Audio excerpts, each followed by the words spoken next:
This is the 5:30 turn on the second day of the Battle of Shiloh in April's harvest. And General Breckinridge, starting with the Confederate turn, senses that the Union is on the breaking point, and he presses his attack despite the fact that every brigade in his division is wrecked. That, in game terms, means he passed his corps attack stoppage.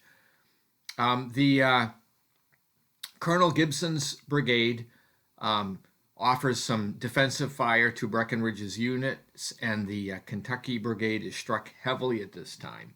And this actually causes the Confederate unit to rout, which means the artillery is limbered and forced to fall back. And of course, this is not good to do in the face of enemy fire. So the Union actually get a hold of 6 cannon. That's about 3 artillery points, which are destroyed, and whatever's left does escape.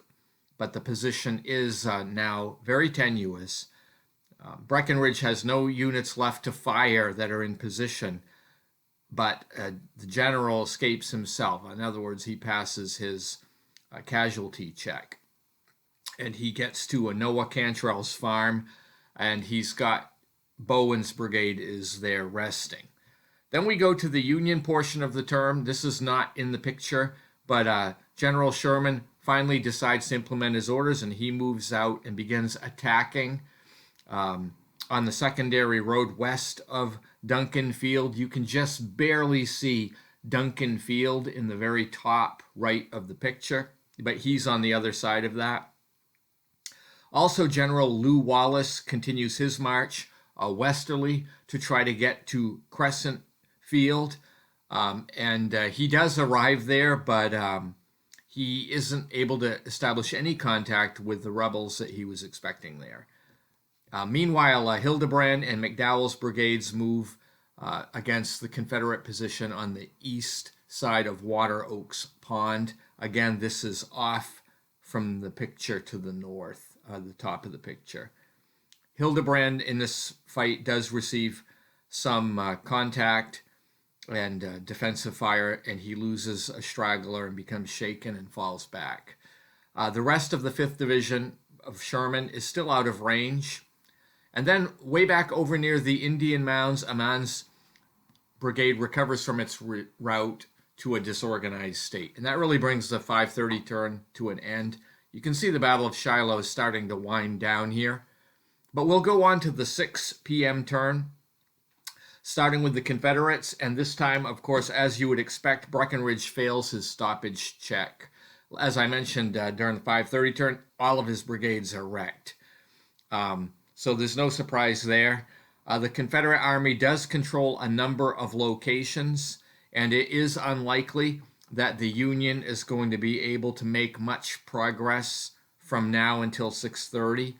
I presume that Johnston will fall back under the cover of darkness, and so there are no new orders given with all of this in mind. So we go to the Union portion of the turn. The Union has orders to attack the Confederate center, which is defended by General Hardee's 3rd Corps. You can see him in this next picture toward the toward the left side of the picture in the middle. That's Hardee's Corps headquarters. But he's only got 1 division in his corps that's on hand, and that's Hindman's division.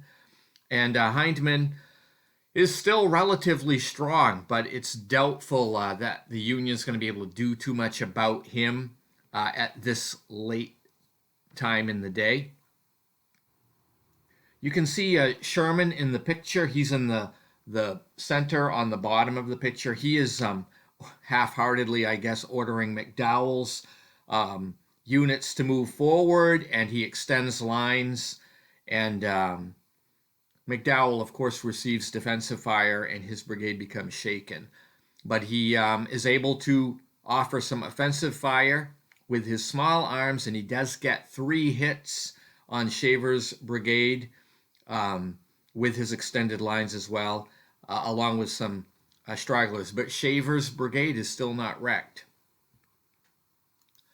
Wallace's 3rd Division is finally in contact with the First Corps. You can see that basically in the center of the picture where it says Wallace fights in Crescent Field. He does accept some defensive fire, and Thayer's unit is hit and becomes shaken and has to fall back. Smith's brigade also is hit with defensive fire and falls back. And then there's not too much support left for Colonel Whittlesey, so he attacks, and Stewart's brigade ends up taking a loss but remains in position. And that brings the 6 o'clock turn on the second day of Shiloh to an end. Stay tuned if you want to see what happens at 6:30. Have a great day.